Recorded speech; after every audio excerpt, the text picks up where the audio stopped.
Cole, get the fuck up. It's been 2 weeks. The people need to know what's going on.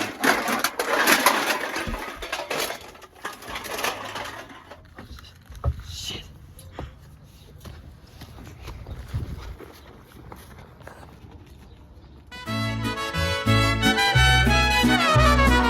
Ay, ay, ay. I'm back, everybody. Sorry for being gone for so long. In honor of Cinco de Mayo, I decided to drape the robe. I don't really know what Cinco de Mayo is about. I think it's Mexican Independence Day. So I hope that I'm being respectful of that. But anyways, what I was hoping to be a great weekend for fights turned out to be a great weekend for whoever the money for the pay-per-views goes to, so Ryan Garcia and all them. But either way, let's get serious for a second. It being lackluster and disappointing is an understatement. It was very, very sad to see such a hyped up weekend of boxing go to waste with everything that happened in that event. In all the events, except in a way, and except the UFC. The UFC event was good. We'll start at the first fight of the weekend. Ryan Garcia lost to Rolando Romero. We call him Rolly for short. He lost to Rolly Romero. Got knocked out in the second. He just didn't come back. Devin Haney, the rematch will happen. Either way, there was supposed to be a video that went out, didn't go out. Blame Owen, but either way, that rematch will happen. We don't have to worry about that. But what we do have to worry about is, number one, ring rust, and number two, fear. Devin Haney's scared of losing again, so from here on out, it feels like every single fight might just be boring. I think there's no reason for me to cover Devin Haney's fight because nothing happened. I think they almost set the record for the least punches per round thrown. And if you follow my Twitter, which you should, I think if I added it up correctly, which I probably didn't, but at most 6 punches were thrown around from each fighter, which is pathetic. Ryan Garcia gets dropped in the second round, just can't put together his punches, just can't get aggressive. He had so much time to make up for that, but he didn't do it. Teofimo, I think everyone Teofimo is a good boxer. He's coming up more and more, especially getting a win on the card where Ryan Garcia lost, especially as one of the closer to the top. He was third last fight, and I think he actually put on a pretty good performance. I don't think anyone really had anything to say about him, but other than that, I mean, who cares? Horrible fight night. Canelo versus Skull. Canelo even commented about how bad his fight was. I mean, he said that he hates fighting guys like that, and it's kind of sad to see that a fighter like Skull, who was undefeated, he's an undefeated fighter, I think he was 25-0, if I'm correct, to go in and just sacrifice that O as such a big up-and-coming fighter. He goes in there, and he kind of just takes the money. It is $80 million, that's a lot of money, or 8 or something, I don't know, I'm always wrong, but that is sad to see because I know fighting near Cinco de Mayo means a lot for Canelo, and he always does it. I didn't know that. I had no clue. I never put it 2 and 2 together in my head, which I probably should have as a lover of the Hispanics. In a way, saved boxing this weekend. He got knocked down. I think in the second round as well. I think he got knocked down, but he got back up. He fought and he finished the fight, which... Sorry about that, boys. In a way, saved this weekend of boxing. Got knocked down, got back up, fought a valiant fight, won, finished him early. And I think, that's the best that we were going to get out of boxing this weekend. So, thank you, Inoue. I think Inoue is not a big enough name, even though he's on the pound-for-pound list, to where that he's really ducking fights. So him fighting Cardenas, it was a good step, and I think that he put a lot on the line. And I think it's weird that he fought on a Sunday. I think that I don't know how much he's doing, but I'm glad to see, because you like to see pretty boy kind of fighter, get knocked down, get back up, finish the fight, kind of make a name for himself, win or lose. He got back up. Thankfully, he won. Jeremy Stephens versus Mason Jones. Everyone wanted to see Jeremy Stephens win this fight back in the UFC. Unfortunately, all we got is a new record of most losses in the UFC. Jeremy Stephens, the first round of the fight was better than the entire weekend of boxing. Jeremy Stephens is a fighter. He's not a touch and grab kind of guy. He gets in there, he gets dirty. He got cut really bad. I think it was either end of the first, early second. And, it's just sad to see that stuff happen. But, he's an older guy. He just got a huge win in a BKFC. And against someone who everyone put him out. I think it was Chad Mendes. I could be completely wrong, but I forgot the name.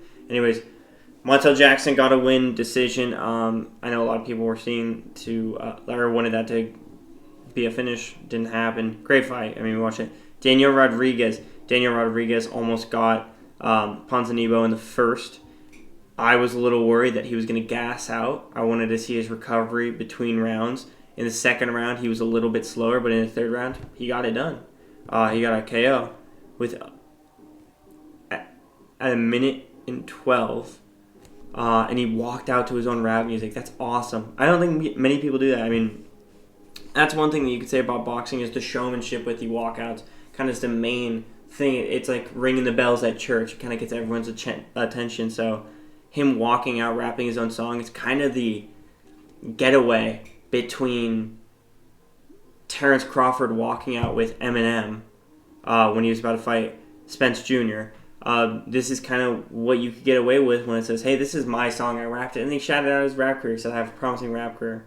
So it's always fun. Glad he got a finish. He's a very entertaining fighter. Next thing that happened on the card was a big upset, which if you follow my Twitter, I called this out. I knew Reiner D. Ryder was going to win that fight. And I am not a Bo Nickel hater. There's a lot of Bo Nickel haters. As a Nebraska fan, I don't like Bo Nickel. But as an American, I wanted Bo Nickel to win. Unfortunately, I think this hype that was surrounding Bo Nickel was a little bit misplaced because they built him up so early. They put him on the biggest card in, I think, his third fight in the UFC. When he really hasn't shown... The only punch he's really confident in throwing is an overhand right. Even when he was pressed up against the cage, his way of escaping is just throwing a big overhand right that didn't connect. He tried to mix a left in there, didn't connect. You need to be sharper with your punches, especially when you're circling around, because it just gave Reiner... Bo Nickel's going this way. He's not taking it to him because he's just throwing an overhand right that makes Reiner back up. If you're slow, you're not going to hit him. Creates the bubble. Reiner cuts him off again, hits him with a big knee. It's over. People are saying the hype train's derailed. People are saying he's ass. I don't think he's ass. I think that he could be a champion one day, and I think that the reason American wrestling is so undervalued in the UFC right now is because it's not a combat-specific kind of wrestling style. It's you're trying to win off points, pins, stuff like that. There is no real way when you're taught in college to mix it in, which isn't the same with like Dagestani wrestling styles. So I think that we'll see Bo Nickel come back. I think we'll see him get better at his striking. I think this is a good show about how much improvement he needs. I think he got dominated pretty significantly during the first round. He got finished in the second at 2 minutes. But, Reiner D. Ryder, he's great. He finished Kevin Holland. He's number 13 right now. I think he went up probably one. And, he's excited. He called out Sean Strickland. I don't see that being a good matchup for him. I think that because that's a pretty big jump. That's a 10-space jump. I think Sean Strickland was around number 7 when he got his title shot. So, you want to be careful with how much you're jumping, because if you're jumping up 10 ranks, I don't think you're getting a title shot next. I think people are going to wait because people have been waiting before you. In fact, 11 other people have been waiting before you for a shot at a top contender like Sean Strickland. Corey Sandhagen gets the TKO round 2. Figueroa, he pops his knee out. Something happens with his knee where he can't continue fighting. A lot of people are chalking it up to age. He's already lost his last 2 fights. He's getting older. People are saying career-ending injury. I don't think it's a career-ending injury. I would hate to see him leave the UFC. I think he still has maybe 2-3 fights left in him. But after, a injury like that, what can you say? At least it wasn't a break. Corey Sandhagen was winning the entire time either way. People were right when they said it is a stylistic mismatch between them. But I think that he still has a very, very good chance of coming back from this. Even though, yes, he is old, but let's not count anyone out, especially when they're fighting at the top level.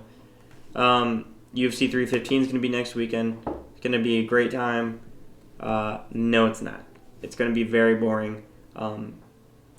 Valentina Shevchenko and Alexa Grasso are fighting on the same card. Benoit Saint-Denis, he isn't fighting anymore. They need to update their website. But he isn't fighting anymore.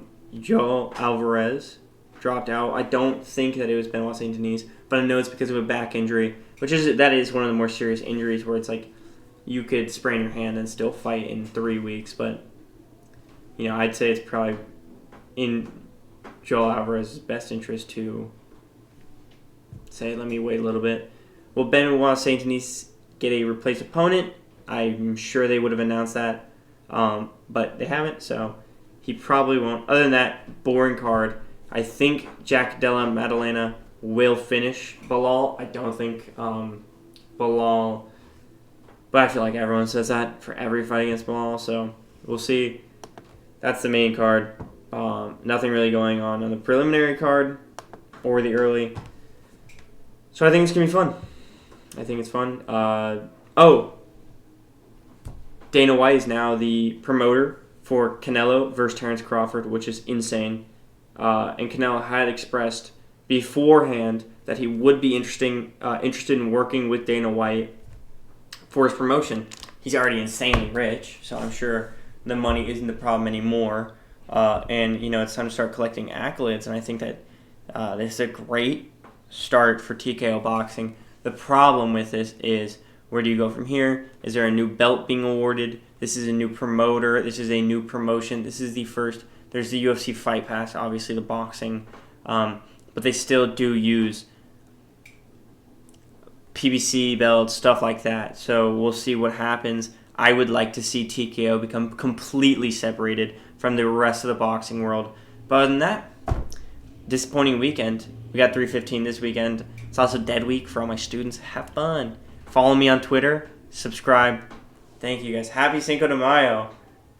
Play me out, Mariachi Band. Ay, ay, ay.